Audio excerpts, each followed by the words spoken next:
Приветствую вас, друзья мои! Зовут меня Степан, и я снова буду знакомить вас с интересными печками. На этот раз я познакомлю вас с самой маленькой печкой производителя датского WAM. Или Хвам, как кто-то из вас говорит. Итак, модель Хвам 2610M. С аббревиатурами чуть-чуть позже вам все расскажу. За моей спиной находится дачный дом, но особенность его в том, что люди здесь проживают круглогодично. К этому дому пристроена веранда, именно на ней очень много времени проводят заказчики, и до того, как появилась печка, отапливали эту веранду преимущественно электрическими конвекторами. Итак, печка здесь и для отопления в том числе, ну и для красоты. В первую очередь для красоты, потому что вписалась она сюда роскошно, выбирали ее долго, ну и очень, конечно, довольны. И уже почти традиционно начинаю я с дымохода. Здесь очень короткий кейс. Посмотрите, что если вы не в основной дом планируете поставить печку, а на веранду, то выглядит это примерно так. Мачта дымохода, посмотрите, довольно высокая. Больше 2,5, практически 3 метра отдельно стоящей трубы над кровлей. Мы, конечно, поставили на шидельперметр усиленные хомуты, но помимо них все-таки необходимо поставить растяжки. Именно их вы сейчас и видите. Выглядит на вашей кровле это будет примерно вот так.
Итак, перед вами печка датская WAM 2620 на ножке.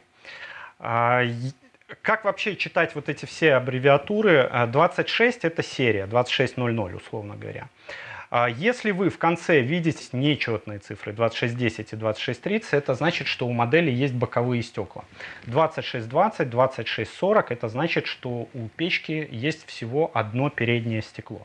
Разница у модели с передними и с боковыми стеклами примерно 250 евро. Но суть даже не в стоимости, а в том, что печки с боковыми стеклами, они подходят не всем. И здесь посмотрите с двух сторон дерева, точнее с одной стороны это деревянная стена, с другой стороны проход, и здесь печку с боковыми стеклами ставить было просто бессмысленно. Что еще можно выбрать? Можно выбрать цвет: серый, черный, белый. Черный он сейчас перед вами. Белая печка появится у меня в магазине, можно будет подъехать посмотреть. Серый цвет тоже достаточно популярный, ну, выберите уже сами. Значит, белый и черный цвет, черный и серый цвет стоят одинаково, белый цвет стоит немножко дороже. Можно выбрать различную комплектацию в плане основания. Есть три варианта. Один из вариантов это на ножке. До сих пор популярны печки на ножке, ничего не могу с этим делать, нравятся они вам, ну и пускай они будут. Значит, печка на ножке, бывает печка точно такой же высоты, но на тумбе. Тогда внизу будет просто крышка, дверца, и за этой дверцей можете хранить какую-то щепу, спички, средства для розжига. Но если совсем современный у вас стиль и по дизайну подходит, то вы можете эту печку без ножки, без тумбы просто повесить на стену. Предлагает производитель такой специальный кронштейн, закладную. При этом, опять же, даже если она висит на стене, то дымоход вы можете вывести как наверх, так и назад. То есть будет просто такая интересная стальная чугунная колба висеть у вас на стене. Есть возможность выбора варианта оформления двери. Здесь по чугунной дверце идет стекло, может быть просто чугунная дверца. Просто чугунная дверца тоже где-то на 200-250 долларов дешевле, но вот такое стекло выглядит более современно. Огня видно одинаково, но внешний вид вот у такой печки он такой немножко богаче. Ручка может быть только серого цвета, вот только в таком виде, как вы ее видите. Значит, мы уже, наверное, около 3 часов здесь находимся, погоняли печку в различных режимах, и я повставляю и моменты розжига, и моменты работы на большой закладке дров. Посмотрите, все это, конечно, очень красиво. Но что нужно знать? Вот передо мной лежит инструкция, и что интересно, производитель в инструкции указывает средний расход дров и максимальный расход дров. Так вот, средний расход дров по паспорту 0,86 килограмма за 45 минут, переводя на такой доступный язык, около 1 килограмма в час – это ее средний расход. То есть одно полено кладете, и час печка совершенно свободно работает. Вот это полено горит уже не менее 30 минут, и еще, наверное, минут 30 до полного сгорания можно будет подождать, посмотреть. Максимальный расход дров печка ограничит сама. Вот максимальный расход по паспорту 2 килограмма. Вы-то можете заложить сюда и 4, но печка, так как она имеет встроенную систему автопилот, эта печка умеет сама подавать воздух в различных пропорциях и ограничивать подачу воздуха, как только она начинает перегреваться. Так вот, если пламя разгорается слишком сильно, а вы положили туда много дров, то пружина распрямится и ограничит подачу воздуха. В первую очередь нижнюю, ну и часть воздуха уберет с дожига и даже частично уберет воздуха со стекла. Хотя полностью заглушить печку вам не удастся, она все равно будет поддерживать такой эффективный коридор. Еще обращаю ваше внимание, что мы печку установили без всякой защиты стены на боковой стенке. Здесь печка прогрелась за 3 часа до 90-94 градуса, показывает пирометр. Но интересно, что задняя стенка в самой горячей части на выходе дымохода, посмотрите, всего 63 градуса.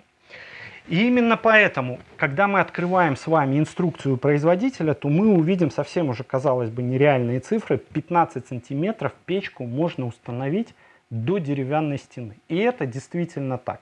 Стены рядом с печкой прогреваются всего до 40 градусов сейчас. 36, 39, 40, 43. Вот 43 градуса я поймал.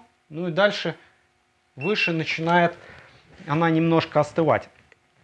Это пожаробезопасно. То есть, если бы печка здесь стояла чугунная, я ничего не имею против чугунных печей, просто у них несколько другое назначение, и в другие дома они устанавливаются. А когда у вас вот такое компактное помещение, вы не хотите зашивать, закрывать его какими-то там плитами, отделками, кирпичом, камнем и так далее, то да, следует выбирать печки, которые минимально греются по бокам.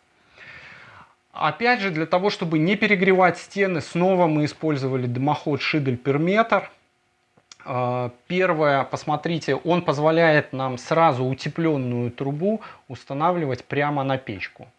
И дальше уже пошла вертикальная труба. Есть особенность у этого дымохода, он имеет изгиб наверху.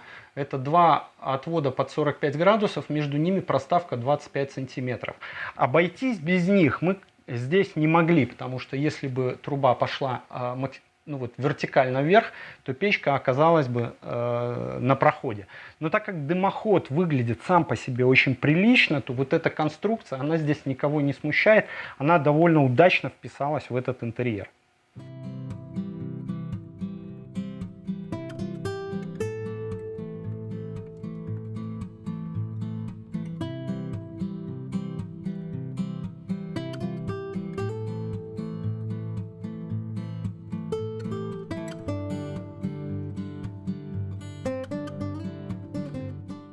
Про регулировку все-таки скажу пару слов. Есть у производителя отдельный бренд Viking, который позволяет вам печку регулировать в большем диапазоне, то есть тушить ее вообще на минимум, чтобы тут только веер такой сверху был на стекле, либо разгонять ее там до инферно. Хотя Viking тоже имеет ограничитель, в какой-то момент тоже пружина сработает, и лишний воздух Viking тоже уберет. Но здесь печка вот держит такой эффективный коридор, и по регулировке, кто из вас выберет эту печку, есть внизу такое колесико, находится оно под зольным ящиком. Открываете его в крайнее правое положение, поворачиваете на максимум, и тогда максимальное количество воздуха приходит под дрова. Сейчас вы не увидите никакого эффекта, потому что печка уже нагрелась, пружина распрямилась, и подача воздуха снизу, она ушла полностью. Сейчас воздух подается только на дожик и на стекло. Но зато на сухих дровах вы, в принципе, не моете стекло. Вы просто подходите и сухой салфеткой его протираете. Все, другого ухода никакого не нужно. Довольно глубокий ящик для пепла, для золы. Но после 8-9 часов использования печки вам все-таки нужно будет его выбросить. Еще один вопрос, на который точно стоит ответить. Вы его продолжаете задавать, как стальная печка, если у нее температура в 2-3 раза меньше, чем у чугунной на поверхности, как она греет. Но дело в том, что корпус, который нагревается, он есть все-таки, он находится просто под конвектором. И чтобы снять с него температуру, чтобы нагреть комнату, печка делает следующее. Вот через все возможные щели, вот здесь, внизу, по бокам, на задней стенке, она забирает холодный воздух из помещения, прогоняет между вот этими двойными стенками и через верх, через отверстие на верхней крышке, и вот через эти щели выбрасывает уже нагретый воздух на помещение. Плюс где-то процентов 30-35 тепла у вас на помещение попадает через стекло. Ну и попадает оно очень интенсивно, потому что вермикулит, которым футирована камера горения, сильно отражает тепло, даже вот такой минимальный огонь, а напротив печки жарко, горячо. Я уверен, что я там красный сижу, вот сейчас напротив камеры, но здесь правда жарко. Положу тоже хозяйское полено. Хозяин год назад заказал дрова, сразу 25 заказывали. И они до 30 сантиметров. И... Вот то, что короткое, оставалось сюда слоем. Я понял. То есть надо будет где-то что-то допиливать. Хотя, ну, вертикально можно расположить, но 25 сюда вот прямо входят идеально. Это редко, когда приезжаю и вижу, что у заказчика вот по 25 сантиметров дрова заготовлены. Ну класс, вы еще заботливы. На самом деле подкладывать еще, конечно, рановато. Вот. Но есть у меня желание еще одно хозяйское полено подложить, поэтому чуть-чуть ранее. Открываете, чуть-чуть тянете на себя и потом открываете дверь уже полностью до конца. При открытой дверце не будет печка работать, не пробуйте, не нужно этого делать. Может она плеваться дымом, поэтому не стоит экспериментировать. Это я вам сразу заранее говорю. Итак, подложили поленца.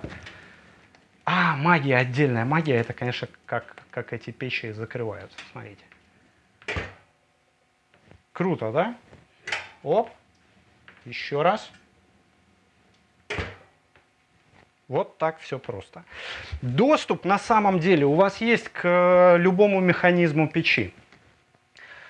Снимается верхняя крышка, снимается она достаточно легко. На 2 болтах крепится каждый конвекционный кожух слева и справа. И у вас есть, первое, у вас есть доступ к пружине двери. Вы всегда ее можете отрегулировать. Степень прижатия двери или насколько сильно вот эта пружина держит дверь, вот этот момент можно отрегулировать, сделать его или сильнее, или слабее. И еще вы, когда в магазине видите вот этот сложный механизм регулировки печи, спрашиваете, как его обслуживать. Сюда сел я монтировать ролик и подумал, что вы, наверное, не совсем понимаете, что такое пружина. Вот такой механизм стоит в каждой печи производителя WAM. А пружинка, вот о такой пружине идет речь. Она находится в огне во время работы. Вот вид сверху в печке. Вот второй зуб, их в печи 2, вермикулит, и над ним стоит стальной зуб. Вот это стальной зуб. Итак, вон она пружина. С обратной стороны разобрал я для вас печку. Выглядит это вот так. Вот механизм. Вот здесь стоит пружина. Она раскручивается, приводит в движение вот этот привод. Он начинает двигаться и открывать, закрывать в разных пропорциях подачу воздуха. Вот это низ. Это воздух, который приходит на подколосниковую решетку. Вот эта зона воздуха – это вторичный дождь газов. И вот эта зона – это подача воздуха на стекло. Вот он стенд, и посмотрите, точно такие же отверстия. Подача воздуха снизу под колосниковую решетку. Вот здесь подача воздуха на вторичный дождь газов. Она сейчас закрыта, вот только при розжиге печи. Закрыто, не идет воздух на дождь.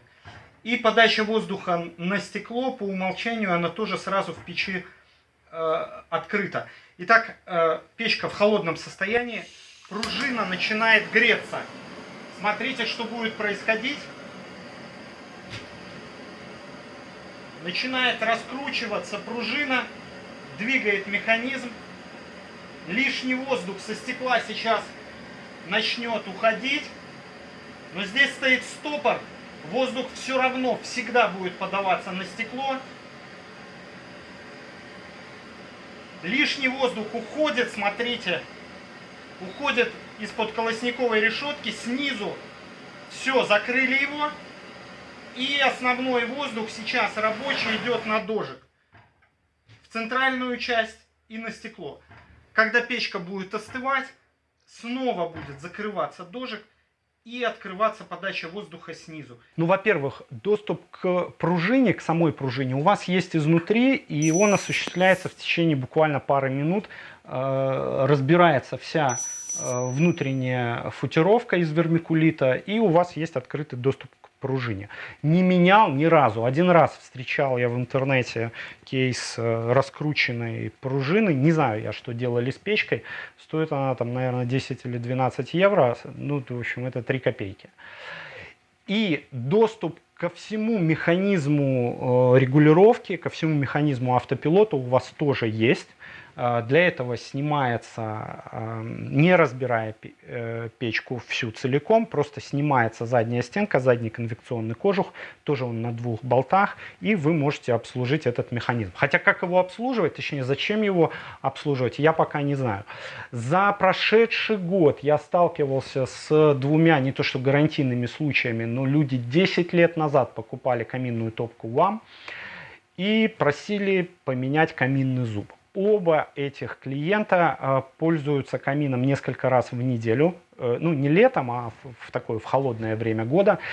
И весь механизм и даже пружина в идеальном состоянии. То есть одну деталь поменять за 10 лет, это, конечно, показатель. Меня в этот момент хорошо понимают те, у кого большие камины, и кто для того, чтобы их разжечь, носит эти вязанки дров, постоянно хранит. Вот они, конечно, понимают, что как на самом деле круто, когда вы кладете одно полено и час к камину не подходите. Отличный проект. Мне очень понравилось. Понравилась печка. И спасибо большое заказчикам за выбор. Вот было видно, что вы подошли к нему так максимально осознанно. Вот пришел человек, я не рассказывал ему, у меня девчонки в магазине работали, мне сказали, что пришел человек и четко знал, что он хочет. И это очень было приятно. Он прямо указал на модель, указал, какое хочет стекло, что печка будет на ножке, какой цвет. То есть все выбрал заранее, самостоятельно. Не надо было ни к чему подталкивать. Ну, это здорово. Печка понравилась.